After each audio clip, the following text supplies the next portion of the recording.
Apps here from Dimp Digital. Welcome to Idle Footy Chat. I'm joined by Mr. Logan, and we're here to review England's past two games against Spain and Switzerland. Logan, how are you doing? Yep, good. Surprised you're still awake after that Switzerland game. We're literally minutes removed from full time, so we're not listening to the two Jamies waffling. We've got two games to look at. I think the main one to look at will be the Spain game, because essentially that's the competitive game that was played. The Switzerland game was still friendly. England slumped to a 2-1 defeat. Some say unfortunate, especially given that Danny Welbeck's goal, that guy's goal, was ruled out towards the back end at the death of the game, where basically Dave fucking jumped up and fell on his head and dropped it. Welbeck didn't even challenge for it. How do you feel about the overall performance, and do you think a draw would have been a bit more fair, or was Spain's dominance really enough to earn them the win? I always felt like Spain were in control of that tie. We had chances.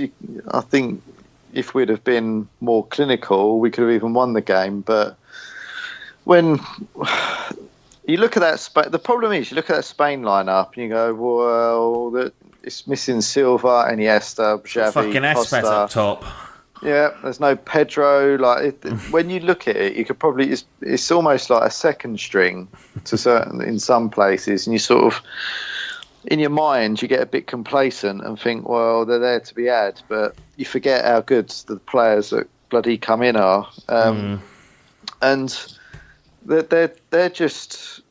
I think everyone always said before Luis Enrique is a bit of a different style of manager for him. That he likes possession, but he likes it to be a bit more direct. And I think they played well, Spain. I think they're clearly a top side, despite what they did in the World Cup. They've got some very good players, world-class players. And, I think we did okay for a lot of the game. But I think we need to figure out how when plan A ain't working, what's plan B? Yeah. I think that's the one thing you'd probably argue. You go, we clearly rely on our fullbacks a lot, but if they're getting penned back, what are we doing? How can we change our game? I suppose that's the only thing that game made me think.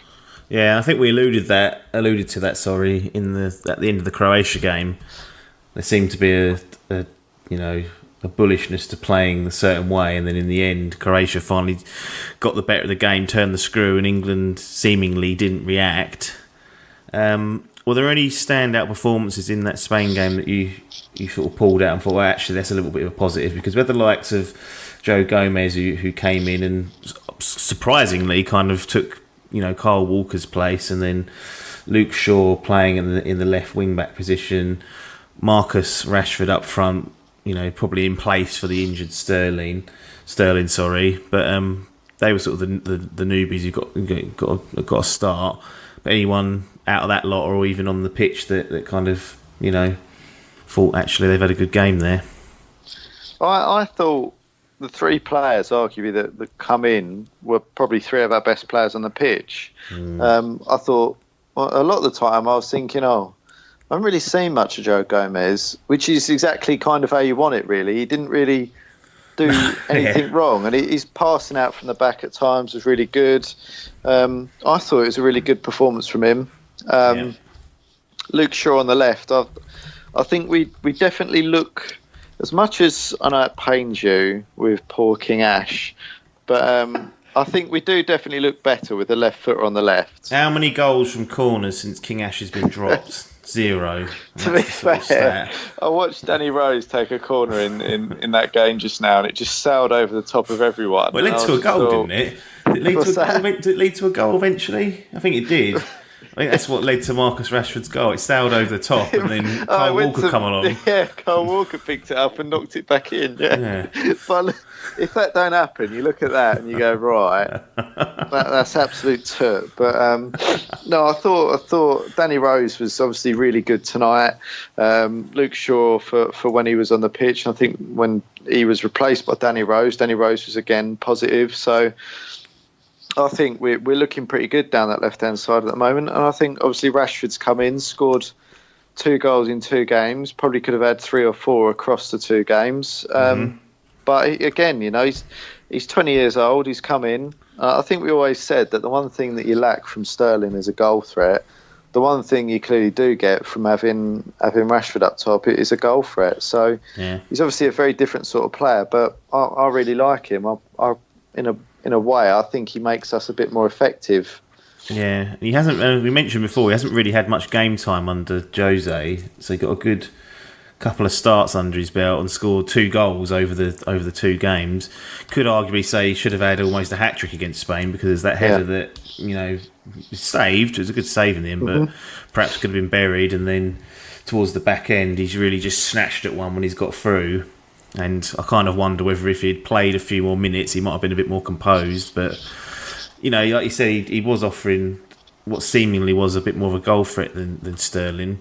But that seemed to come at a cost for Lord Harry, because he rarely got a sniff. I mean, obviously, he only came on as a substitute against Switzerland, but in the Spain game, he was up there for the majority of the game. And there is a concern that he's either out on his feet, either mentally or physically. Because what do they say? He's played 175 games since 2015 or something ridiculous. Yeah. Or perhaps and you kind of, the chances that fell to Rashford, you would have put your money on him, of Kane burying. But he just didn't seem to just get in those positions or get the luck that he was getting before.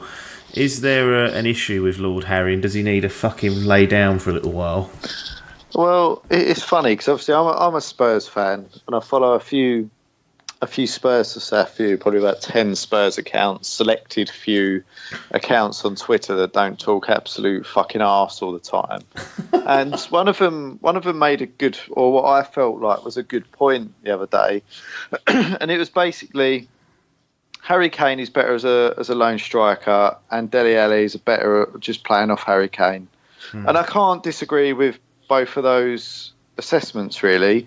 I think the way, obviously, Harry Kane's had his success up top is by toiling on his own to a certain extent, making some of his own chances and making his runs, and also relying on runners from deep. And I think the way that Spurs have set up at the start of this season, and the way that England play now with this sort of 3-5-2, it does to a certain extent, I think, sacrifice a lot of Harry Kane, and it sacrifices a lot of Dele Alli. But again, you just have to go, well, the team is doing well. Although Harry Kane isn't looking like he's the only one scoring our goals, in a way I kind of think that's probably for the best. Because at some point, as I say, either Harry will click into this system, or when we need him, he'll crop up with it. But I really do think at the moment, probably up there with 2 of our best players, Dele Alli and Harry Kane, are being sacrificed for the good of the system for England. Is that the right thing to do when you've got, a talisman like Kane who can bag 30 goals per season and be deadly? Should there be more focus in building around the key players rather than a sort of a team system? It's hard to say, because we got, although we were dominated to a certain extent for large periods in that Spain game, I don't think you can say we played that badly in it. In fact, I think a lot of the time when we're on the ball, we actually played quite well, and our first goal was good as well. So it's nice. We played well, and Harry Kane was involved in the build-up for that. And I think that's one thing that Harry Kane has been quite underrated on, is his actual build-up play, and his passing ability is very good. So he's useful to have a bit deeper. You don't lose that ball much, does he, once you get it to him? Very rarely does he get shunned off the ball or misplace a pass. No, he's a very good player, and I think you can arguably say that we're not playing to 2 of our biggest strengths, if you like, at the moment. But as a team, I think we're playing good football. I think our wing backs look very good. Central defence, I think we're looking fine. I think if we can find a bit more creativity and sort out this midfield, maybe that will help Harry Kane out a bit. Because I don't think you can't say that we're creating a load of chances or anything at the moment. So the ones that we do create are more on the break chances, if you like, where I think benefit of Raheem Sterling, Danny Welbeck's, or Marcus Rashford's pace probably benefits that a little bit more. Yeah, I would tend to agree with that. So the Spain game was a 2-1 loss. They tonight, and we recorded on Tuesday night, they went and thumped Croatia. It was 6-0 last time I looked. I don't know if they got any more. I'll quickly check. But they obviously were firing on all cylinders this evening. Croatia having an absolute stinker of a time. He talked about the UEFA Nations beforehand, saying it's a good idea in principle, playing better sides more regularly. England have got to be a little bit careful to make sure they don't get relegated from the group, because there are only 3 teams. So 3 teams, it's 4 games, isn't it, essentially? They're going to be playing. So lost 1 already, so that's no good. You've got 2 away games in October against Spain and Croatia. They'll be in the same sort of international week. And you fear if they lose both of them, it's basically game over, and they'll be into a lower division, and then the whole, the advantage of potentially playing better sides sort of evaporates after one go at it. Is that a valid concern to have this early into the tournament? Potentially. I think when you're mixing it with the best, I don't know if we're in the top 10 teams in the world yet, to be honest. It's the trouble. What mud is it? Is those South American teams? You don't see them for 4 years, and they rock up at the World Cup, and you go, well, what are they going to do? They're blowing hot and cold all season round. If you take them out of it and just look at the European teams, where England typically operate until a World Cup, it makes it a little bit easier to work out where they are. But it does. Yeah, those South American teams just are a fucking wild card. You don't know what they're going to do. You can bank on them Argentinians blowing it, but those Brazilians, and you've got countries like Paraguay who seem to all of a sudden come out of nowhere, like a Venezuela you'd play against, and you go, right. You get those Colombians that come in and fucking try and absolutely play rugby. It's all a bit of a lottery, isn't it? Spain did win 6-0. Right, interestingly, 6 different goal scorers. One was an Oggy, but it goes to show you that it's just ridiculous for them at the minute. It's just...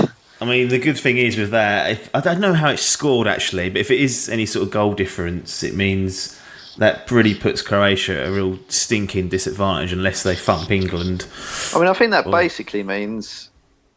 I don't know, actually. Well, they've only got... Does that basically put them top? It does, doesn't it? Spain. So they've played 2-1-2. Yeah.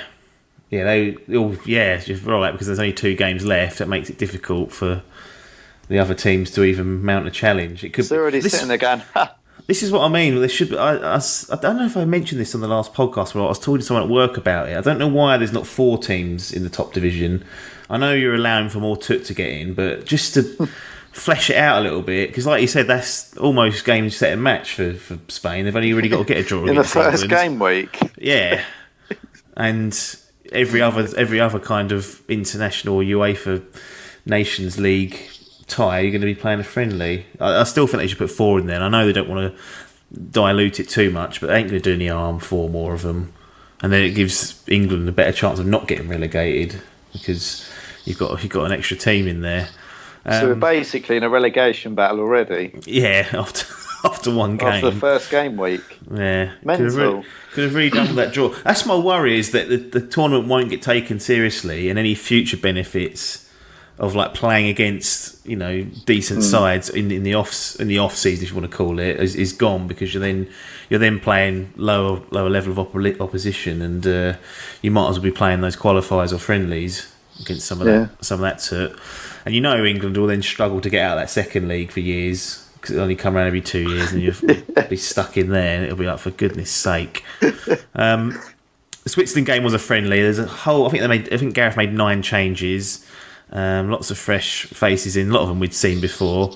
Any standouts from tonight's game that you enjoyed? Or, I mean, the first half, really, it was embarrassing almost that Switzerland were able to keep possession and knock the ball around England, and they were chasing shadows. Yeah, I think we got completely outplayed first half. It was weird to see, because it was almost not the England we'd come to expect or see under Southgate. It was a really lacklustre performance. But I thought Danny Rose was brilliant, actually. He was. I think we were discussing, is it Liechtensteiner is just over the hill, or has Danny Rose had a good game? And I think there's probably a bit of both at play there. But yeah, I thought he was a real problem down that left-hand side, and he looked like our best outlet throughout the majority of the time he was on the pitch. Again, I thought Rashford was positive. I thought he tried to make a lot of good runs and get some shots off, and so it's good to see him have another good game. Yeah. Other than that, it's really much of a muchness. 1-0 victory, second half goal. Not a lot to write home about, was there? There's a few youngsters that Gareth decided to blood in the form of Tarkowski and Chilwell from Leicester. But yeah, I mean, there was a few nervy moments of this play. It seemed more noticeable the playing at the back jobby against Switzerland, where it was just they were getting it wrong. I think Butland had a real howler, and like, he just scraped a ball basically. It was trying to play out wide, and then from there was a little moment where Shaqiri got in and nearly fucking scored from it, and then from that moment on, it was constantly under the microscope. It's like, oh, what are they doing back there? And sometimes you just think, fucking thump it long and get it out of that system. I remember before that World Cup, we were sitting there and going, there's not much between Butland and Pickford, and now I just look at the difference between the two and I go, well, Pickford's absolutely stormed that. Like, there's no doubt about it. And almost in every area, Pickford, to me, looks like a better keeper. There were times that I was watching Butland, and he I don't know if it's a lack of confidence, but he looked nervous, and he'd sort of half make a call to catch it and then sort of go back on his line, or there were times when I think it was Danny Rose, I think Butland shouted it for it when it was coming towards him, and Danny Rose went, nah, you don't look like you're actually going to come and get that, and he just booted it out. There's a few times like that, and I just thought, what's wrong with you? What obviously that incident in the first sort of 20 minutes or whatever it was really hurt him for the rest of the game. But I think if there was a worry to come out of that, is that we thought that we had sort of a really strong goalkeeping lineup, and I'd be a bit worried if Pickford got injured. It would concern me a little bit at the moment, putting Butland in for him.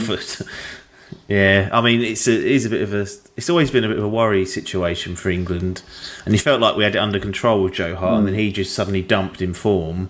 Yeah. As Keane said, he got cocky after that title win, and then never quite was the same. And I feel like Pickford's got that in him as well, to make a few errors and dump in form. So we're not quite out of the woods yet, but he's obviously very young, so mistakes will get made.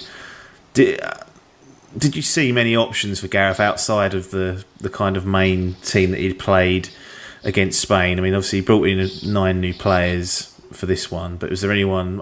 Danny Rose probably, but then you could argue that Luke Shaw was having a good game too. He got fucking sparked out. Yeah.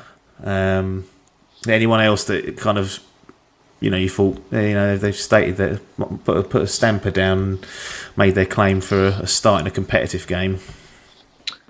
Not any of the challenges, if you like. I still think that expect Sterling. Walker and Gomez. I mean, that's one probably up for grabs. I mean, we said that Walker's not a centre half. I'll be honest. I think he wants Gomez there. He was playing Gomez, and I think he'd already penned in Gomez for the World Cup in that Kyle Walker slot. I always feel like Kyle Walker was a stopgap option there. Anyway, I didn't feel like that was a long-term solution. So I don't really see Joe Gomez as new blood, weirdly. No. I think he will continue playing in there. I don't think Trent Alexander-Arnold perhaps does enough at the moment. I don't know whether he knows how to be playing in this 3-5-2. He plays in a back four for Liverpool. Yeah. He's never really played too much from what I can see in a wing-back role. So whether he's obviously still really young. Yeah. I think he's got a little bit of learning to do in how adventurous he can be, because he's got such a great ball on him. And you look at what Danny Rose is doing on the left, you're thinking if Trent Alexander-Arnold can do 80% of that on the right and get a ball in, we're laughing. But he seems to be much more of a safer player. I thought Dyer come in and did all right. I mean, he keeps the ball ticking. He does what he does. I'm not too bothered about Henderson or Dyer in there, really. I think Henderson's a bit more adventurous with his passing. I thought we saw that in the second half when he come on. Well, even he's not playing though. That's one of the both of those, to be honest. And it's something I was going to bring up afterwards, and I will. But that's always a bit of a worry for the two central linchpins almost of the midfield to be struggling to get game times at their clubs. But I quite liked. I think he was about to mention Ruben Loftus-Cheek again, another one who's not getting game time. But he I don't know what it is about him, but he seems to always impress me in some way. I'm not sure what it is, but I just really want him to play more. Get some form under his belt.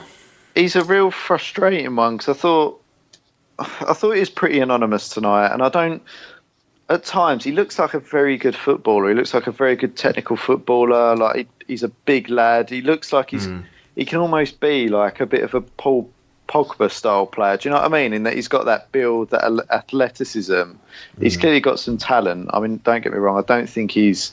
I'm not saying he's England's Paul Pogba because he plays completely differently, but he just kind of. When I watch him, he's United's Paul Pogba. Doesn't play as well.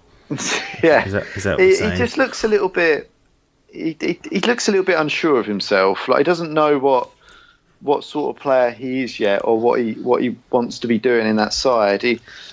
I think it's really tough though for Ruben Loftus-Cheek, Lingard, and Ali in the system that England play. Yeah, like they're expected to do a lot more hounding and defensive work because there's only either Henderson or Dyer in there behind them. And I think that can stifle those creative players sometimes because they're not, they're running around chasing, and they get stretched when the teams switch to play and go out wide. And I think that over the course of a game that wears on those sort of players because they're most deadly in advanced positions.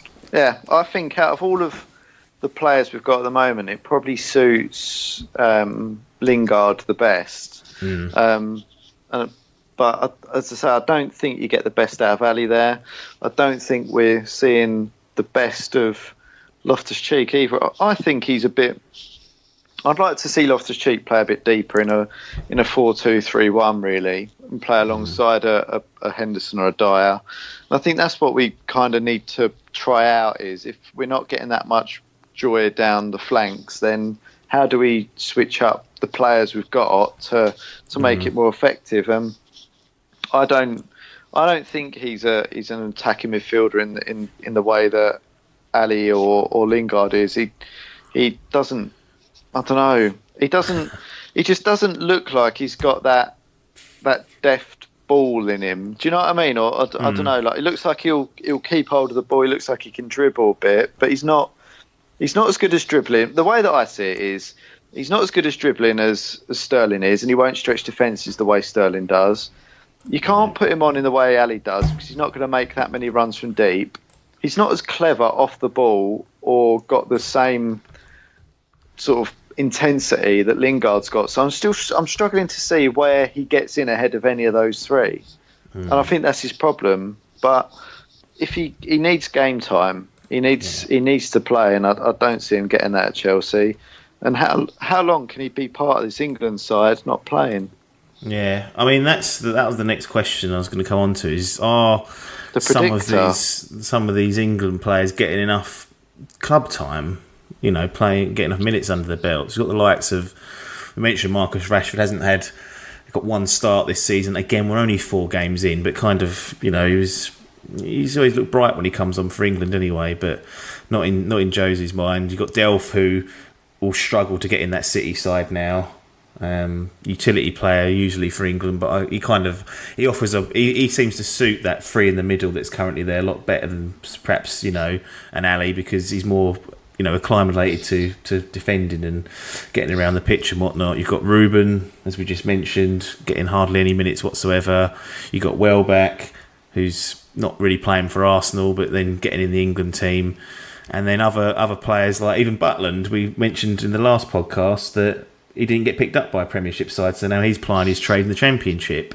And there's players like Arthur Abraham who have dropped down to the Championship. Solanke went from Chelsea to Liverpool. He's played 5 games since that move, and he's not going to be breaking him past, Mane and fucking Salah and Bobby and Shaqiri, all that goodness. Are some of these young players going to get enough time on the pitch to hone their skills? Because it feels like they're coming into the England setup cold almost, and Gareth's having to fucking do it with 2 games to do it in. Yeah, I think it is a concern. I think he's clearly felt that the best thing to do with this England squad, with it being so early in the season, is not make any early rash decisions, really, and stick with the majority of what was available for the World Cup, which I can understand and make sense. I still think that the next squad will look a little bit different. Obviously, there might be some injuries anyway. I think it's got to look a little bit different because we've lost the options of Vardy and Cahill. I think the one concern for me is our striking situation. Now Vardy's retired.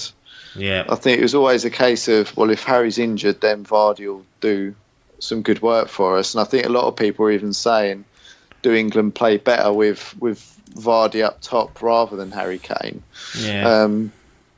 So I think that's a void we need to figure out how we feel, and hopefully there'll be some English goal scorers this season. I mean, it's difficult to say, isn't it? Because at the end of last season, we're going, well, Defoe was, or at some points last season, Defoe's scoring. You got Charlie Austin, who was somehow lurking. And do you know what I mean? If Welbeck can somehow play and score some goals, it doesn't look so bad. But I think at the moment, because Rashford's not exactly starting up top for United and doesn't ever look like doing so, and he's mainly coming off the bench, and then Welbeck, I think, is basically only going to have a bit part playing that Arsenal side from what I can see. You go, well, beyond Harry Kane, if Harry Kane got injured, then that is a worry. I think in certain positions we don't have a lot of depth, so we need some of the younger players or a few players to come out of nowhere and start performing really well. And I think that a couple of players, Damari Gray's had a good start to the season. He obviously found himself with a call up. I said it in the last podcast, but James Maddison has looked really exciting for me. I really like the look of him. And you've got some other young English talent abroad and at home that are performing well. So let's see what happens. But I think over the course of this season, we'll see some more young English players get into this England side. Yeah, I mean, the ironic thing is you've got the likes of Walker playing week in, week out, and he can't get in the starting lineup of the England team. It's sod's law, isn't it? Yeah, you got Harry playing 300 games a year, getting tired. And then you got others that are barely scraping to get minutes on the pitch. And you think what's going on there? It's just sod's law that in some places we're quite blessed, and in some other places we're less so. Yeah. Do you think it's better for a player to play regularly for their like a lower, maybe outside the top 6 side, or play bit parts in a title challenging Champions League playing side? Where do you feel that players should be aiming for if they're looking to, if they're looking at as an international as something they want to commit to? I think previously you'd probably argue that most of our players come from the top 6 clubs, but I think that's less so now.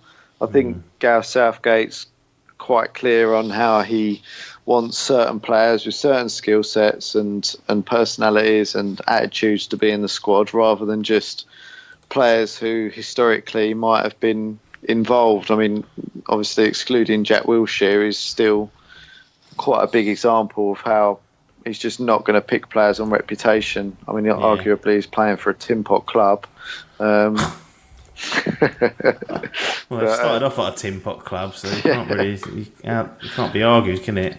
But I think every player should play as much as they can. I think clearly if you're playing, you're in with a chance. But if you're playing in a relegation battling team, you're obviously going to have less of a chance. And if you're in and around a team that's at the top of the league, it generally would mean that you're performing at a higher level, and therefore you're more deserving of being in the squad.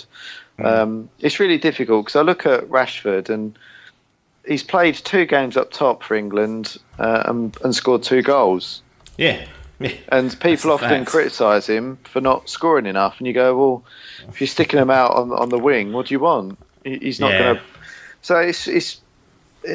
I'd like to see Rashford start up top, but he's going to have to drop down to like an Everton or something to be able to do that, and I kind of don't want him to do that either. So it's really difficult, but. The one player I think does need a move is Danny Welbeck. I actually, weirdly, I've got a kind of affinity for Welbeck. He's one of those honest players that has done a good job for England over the years. He's been unlucky with injuries, and I just don't see him playing too much in that Arsenal side. And I think go away from there and get some minutes. But then you look at what's happened to Theo Walcott, and you go, well, that is what can happen. If you move away from one of those bigger clubs. And even though he's playing, had a good start to the season, he's not getting near that bloody side. No, that is the tragedy. There's no easy solution to it. I mean, it's obvious that there's less opportunities for English players than there ever has been. The stats show that, the amount of players, the percentage of players that are homegrown or even from, Scotland and Wales and Northern Ireland and Ireland has reduced because there's a lot of money floating around the Premier League to bring in international superstars. I got annoyed actually by a tweet earlier from someone that I follow, right? Is it a Tottenham account? It is a Tottenham account. Right, drop it. But it says this, it goes, England's overall lack of striker options is alarming. It's also unlikely to improve anytime soon when clubs will just buy proven from abroad. Right, and I just thought, that annoyed me, because that's such an intrinsic way of looking at it. It's always like, oh, those foreigners are ruining it with, not giving a chance to it. The fact of the matter is if the players are good enough, they'll get a chance. I'm a firm believer in that. I don't think... And my prime example of that is everyone after Tammy Abraham's loan spell at Bristol City or whatever it was, where he scored 20-something goals in the Championship, everyone was going, oh, new next England, and then he comes into the squad, he gets a loan move to Swansea, and everyone's going, hang about, something going on here. He scored about 5 goals for Swansea that season. He did nothing. And that's the argument for me. Is everyone says, "Oh, we got all these players there; they just need the chance." Well, he got a chance. What's he done? He blew it, and it's you can't exactly say everyone's giving Jose Mourinho a hard time about Rashford, but you can hardly say that when he has given him game time that he's grasped it with both hands and it ain't their job either. It's nothing to do. It's not their job to. It's not their job to do it. Their job. They will go for the best ones. I mean, arguably there are a couple of exceptions in the league. Pochettino, whether by choice or not, he's done that and will continue to a certain extent to do it. But if the talent's there, if players are good enough, they will get in and play if they take their chances. But you have to say that the players, Solanke, for example, he come on and played a good number of minutes for Liverpool last season and done toss all. Yeah. So if you're going to come on and do toss all, you can't then moan that you haven't got chances and clubs go out and buy something else. That's my argument anyway. Chance. But we'll see. The one exception to that rule that pisses me right off is Ruben Loftus-Cheek at Chelsea. Why are they going out and signing more central midfielders when you've clearly got Lord Ross there as well, rotting away? He's another one that could come back in and be that. I actually think that Ross Barkley could be ideal for our system. That one of those roles where Ali or Lingard play is ideal for Ross Barkley, and in form, on fire Ross Barkley anyway. So I hope he gets some minutes, but they're signing players like Kovacic from Real Madrid, and I go, well, you got bloody stop hoarding those English central midfielders and not playing them. Pisses me off. Well, it's that Chelsea, isn't it? Blame them. 2 of them sitting there. Well, you could have a decent central midfield free at Chelsea with England players. You could have Drinkwater, Loftus-Cheek, Barkley. Done. done. But it ain't. It ain't going to be that. No. It'll be Fabregas, Kovacic and Kante, and then the others will be scrapping. But anyway, we digress. Ranted. Well, that'll do it for England and Idle Footy Chat. We'll be back probably when the next round of the UEFA Nations... What's it called? The UEFA Nations League? Or the League. Yeah. Champions League they're trying to get hold of. Which is October. I haven't got the exact dates on me, but sometime in October. And depending what's occurred with the Premier League, we might do what we did last time and just quickly have a round-up of that. And it won't be an hour and 40 minutes, but it'll be a little bit shorter. It'll be less. Yeah. There might have to talk about. Liverpool might still be top and City are up their arse and Arsenal are dropping down the table. We'll see. But yeah, thanks for joining us, Logan. No problems. And, we'll be back shortly. Nothing more for us to say apart from thanks for your time and ta-da.